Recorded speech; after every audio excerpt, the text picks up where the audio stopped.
আমি সুপ্রিম কোর্টকে সম্মান জানিয়ে একটা কথা জিজ্ঞেস করছি, আমি বিচারকদের নয়, বিচারের রায়ে আমি কল্যাণকে জিজ্ঞেস করছি, কারণ I am not satisfied, so please clarify me the position.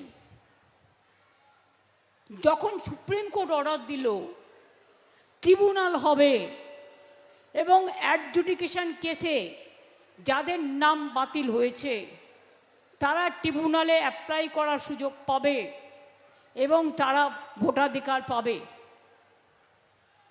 তো আজকে ট্রিব্যুনাল তৈরি হয়েছে, আমি পরের দিনই জমি দিয়ে দিয়েছি, এই বাড়ি দিয়ে দিয়েছি, কিন্তু সেই ট্রিব্যুনাল চলাকালীন কি করে টোটাল ফ্রোজেন হয়ে গেল ফার্স্ট ফেজের ভোটার লিস্ট, আমার মাথায় এটা ঢুকছে না।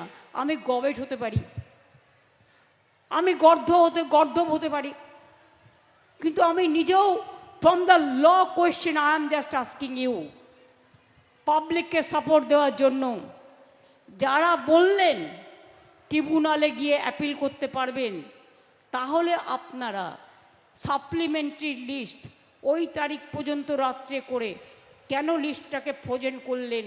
মানুষ কেন বিচার পেল না? After date if comes the doctor, what is the remedy? Kalyan reply দেবে এটা আমায়। Yes, let us start some debate. Yes, 20-21 মার্চে সুপ্রিম কোর্ট বলেছিল যে ট্রাইব্যুনাল আমরা তৈরি করে দিলাম। ট্রাইব্যুনালের ইনফ্রাস্ট্রাকচার তৈরি করার দায়িত্ব হচ্ছে ইলেকশন কমিশনের, এবং গতকাল রাত্রি পর্যন্ত, এবং বারবার সুপ্রিম কোর্ট বলেছে, কিন্তু গতকাল রাত্রি পর্যন্ত ট্রাইব্যুনালের ইনফ্রাস্ট্রাকচার এখনও ইলেকশন কমিশন করেনি, এটা ইচ্ছে করেই করেনি, এবং যার জন্য ট্রাইব্যুনাল এখনও ফাংশন করতে পারছে না। আমাদেরও অনেক আশা ছিল যে আফটার অল, আমি সেটা বলছি না, যখন বললেন ট্রিব্যুনালের বিচার করবে তারা করতে পারছেন না, this should not be the obligation of the people.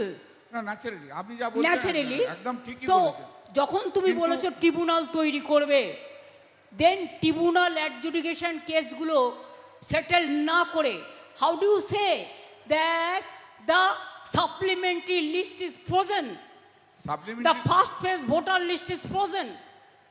Supplementary লিস্টে ফ্রোজেন হয়েছে because of the operation of the স্ট্যাটুটের অপারেশনের জন্য। Operation of statutory provision. Statutory প্রভিশনটা হচ্ছে যেদিনকে লাস্ট ডেট অফ নমিনেশন সেদিনকে লিস্ট ফ্রোজেন হয়ে যাবে।